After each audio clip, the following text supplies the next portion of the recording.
It's killing me inside. I miss my baby. Life is not the same. I don't know who I'm gonna be after this. What if you went on a date but never made it home? What if your family had to fight just to find out what happened to you? This is the story of Lauren Smith Fields, a young woman full of life, with dreams ahead of her, until one night changed everything. I'm literally sweating, and I'm not doing anything.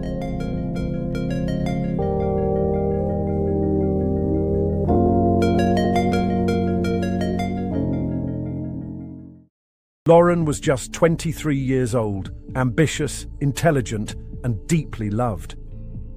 But on December 12, 2021, she was found unresponsive in her apartment after a date with a man she had just met.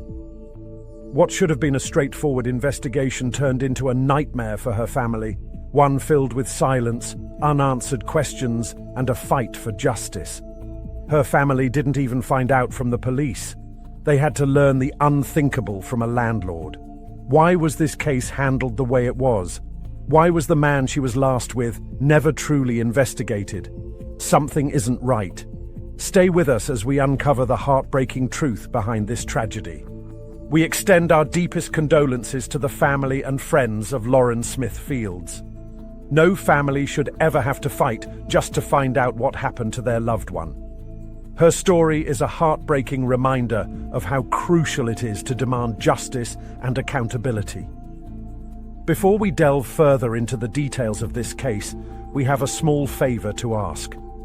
If you appreciate the way we bring these stories to you, please take a moment to like this video and subscribe to the channel. Your support helps us continue sharing these important stories and shedding light on the injustices that need to be heard. We truly appreciate you. Now, let's uncover the tragic and deeply unsettling case of Lauren Smith Fields, a young woman full of promise, whose mysterious passing left behind more questions than answers. Lauren Smith Fields was born and raised in Bridgeport, Connecticut. Lauren was known for her intelligence, kindness, and love for life. She was deeply family-oriented, always making time for the people who mattered most. Her parents describe her as someone who brought light into their home. Lauren had her whole life ahead of her, her mother said. She was focused. She had goals she was working toward. Lauren had a passion for education and personal growth. She loved traveling, capturing beautiful moments, and sharing pieces of her life on social media. Her Instagram was filled with snapshots of her experiences, smiling selfies, travel photos, and glimpses of the world as she saw it. She had an eye for beauty and an energy that people gravitated toward. To those who knew her, Lauren wasn't just another young woman figuring out life. She was someone with a plan, a future. No one expected her story to end so soon. On December 11th, 2021, Lauren went on a date. It was nothing out of the ordinary, just a night out with someone she had met on Bumble, 37-year-old Matthew LaFountain. By the next morning, at 6:30 a.m. on December 12th, LaFountain called 911. His voice was tense as he told dispatchers that Lauren was unresponsive. He said he had tried CPR, but it was too late. When paramedics arrived, they pronounced her dead at the scene. The official cause of death, according to the medical examiner, was an accidental overdose. Fentanyl, alcohol, and prescription drugs were found in her system. It was a conclusion that suggested an unfortunate but clear answer. But Lauren's family didn't believe it. They knew her. They knew her habits, her lifestyle.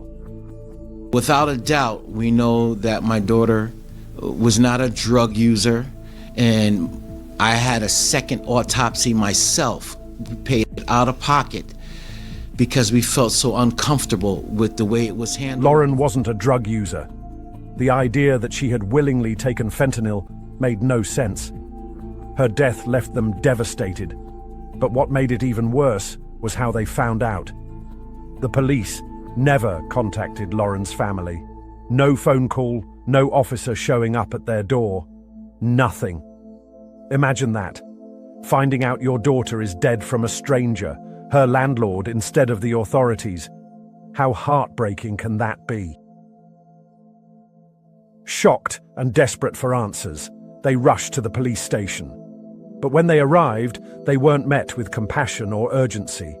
Instead, they were met with resistance. Detective Angel Llanos, the officer assigned to the case, dismissed their concerns. They were asking too many questions, pushing too hard. When they kept demanding answers, they were told to stop calling. Meanwhile, Matthew LaFountain, the last person to see Lauren alive, was treated very differently. According to the police, he was shaken and cooperative. That was enough for them. He wasn't questioned thoroughly. No search warrant was issued for his apartment. No toxicology test was run on him. He was never treated as a suspect. We all know that guilt people call 911 all the time to cover up their crime, but how the police just swept everything under the carpet was confusing. Lauren's family was left with more questions than answers, and as time passed, their suspicions only grew stronger. Anyone that genuinely cared and they were there, the last person there, and they know that nothing bad happened, you would at least even reach out to the family yourself. Like, listen, I know I'm sorry for your loss of your daughter or your sister. Determined to uncover the truth, Lauren's family hired an independent medical examiner to perform a second autopsy. If the police weren't going to investigate properly, they would do it themselves. My daughter was not a drug user, and I had a second autopsy myself, paid out of pocket, because we felt so uncomfortable with the way it was handled. As they waited for results, the community rallied behind them. The case gained attention, and people started asking the same questions Lauren's family had been asking from the beginning. Could critical evidence have been overlooked?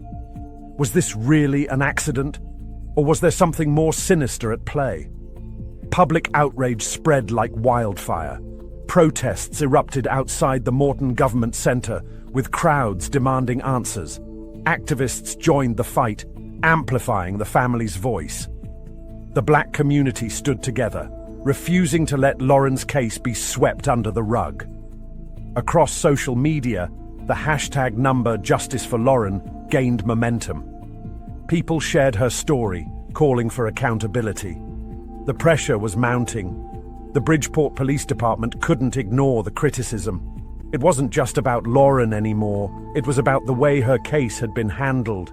The blatant disregard, the lack of effort. Major news outlets picked up the story, bringing national attention to the case. Under growing pressure, the department made a move. 2 detectives were suspended. But it wasn't enough.